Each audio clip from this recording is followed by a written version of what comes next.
o súhlas s predložením diskusného príspevku o maximálne ďalších 5 minút. Dúfam, že to stihnem. Už jasne. Čiže poprosím, hlasujeme o tom, že dovolujeme mu hovoriť maximálne 10 minút.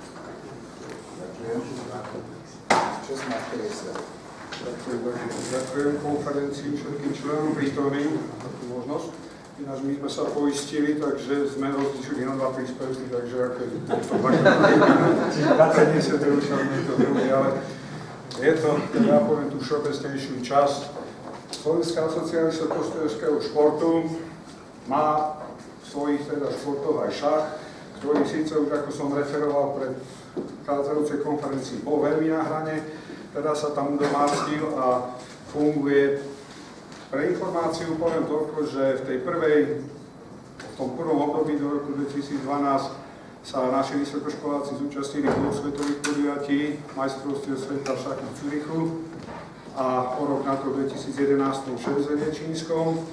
No a posledná akcia, na ktorej bolo v roku 2013 Svetová univerziáda v Kazani, letná.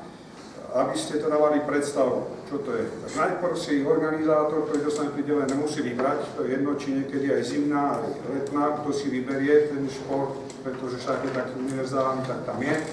Na najbližšie roky nič také nehrozí, takže na budúci rok je, vlastne tohto roku, 2015 je v Južnej Koreji, tam nie je tento šach vybratý, takže ďalšia príležitosť bude možno až Tajpej Číne 2017, ale ani to ešte nie je isté.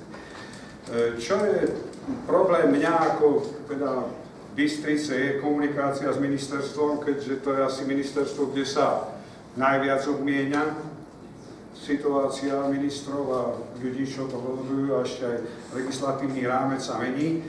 Takže komunikácia cez Saušku a tí vlastne mali tam veľké zemetrasenie v roku 2013, ktoré to tam všetko prehádzalo. Takže súčasná situácia je, že ako predseda sa mi podarilo nájsť vhodného zástupcu, ktorý je Laco Šipeky, momentálne zamestnanec stavebnej fakulty.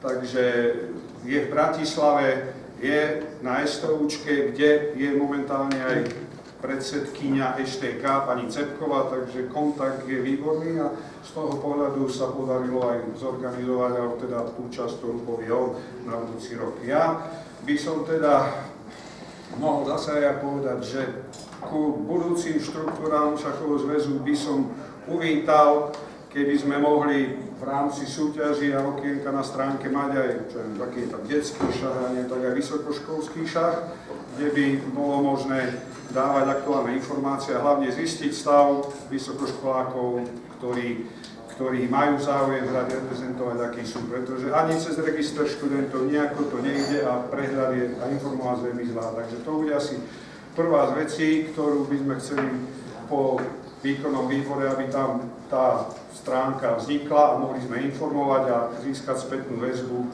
kto z týchto študentov je aktuálne študent. No a hlavne do budúcnosti by som rád, lebo o chvíľu nastúpi veľmi nádejná, talentovaná generácia.